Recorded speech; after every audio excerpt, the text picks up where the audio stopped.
তারাপীঠ তন্ত্র সাধনার জায়গা, ঠিক তেমনই রানাঘাটের চত্বরে ভাংড়াপাড়াতে এই তারামায়ের মন্দিরটি। মায়ের বাৎসরিক বলতে কালকে গেছিলাম, ভিডিওটা আমি পরের দিন করছি। মায়ের মন্দির প্রতিষ্ঠাতা হয়েছিল, তো মায়ের মন্দিরটা গিয়ে মনে হলো স্বয়ং তারাপীঠেই মনে হয় উপস্থিত আছি। তো তারামার মূর্তিটা দেখো কী সুন্দর, সঙ্গে বামা খাপা। মা তো বলেছে আগে তার ছেলে খায়, তারপরে মা খায়। মা যেখানে থাকে বাবাও সেখানে থাকে। যাই হোক, নিত্য পুজো হয় এখানে, অমাবস্যাতে পুজো হয়, ভোগ দেওয়া হয়, যার যার ইচ্ছে সে ভোগ নিবেদন করে আসে, থাকে।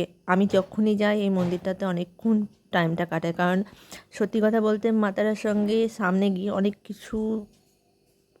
কিছু বলার থাকে, কিন্তু বলে উঠতে পারি না। যাই হোক, মা তারা সবার ভালো করুক এটাই চাই, সবার মনোকামনা পূর্ণ করুক, বেশি কিছু চাই না। ভালো রাখুক, সুস্থ রাখুক, ছোট ছোট ইচ্ছেগুলো পূর্ণ করার মতো সামর্থ্য করে দিক, আর সৎ পথে সৎভাবে বাঁচার রাস্তা করে দিক। কারণ জীবনটা মানুষের অনেক ছোট হয়ে গেছে, তাই বাঁচার ইচ্ছেটা একটু তো আছে, তাই ভালোভাবে দুমুঠো খেয়ে পড়ে যাতে বাঁচতে পারে।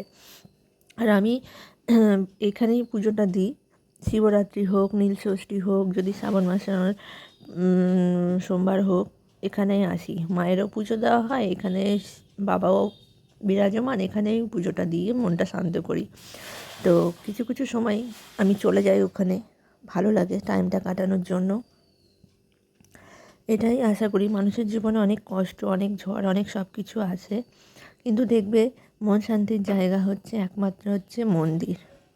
কিন্তু ওখানে গিয়ে যখন মনের ইচ্ছেগুলো প্রকাশ করতে যাব, তখন আর আসে না, মনে হয় যেন চুপচাপ বসে থাকি।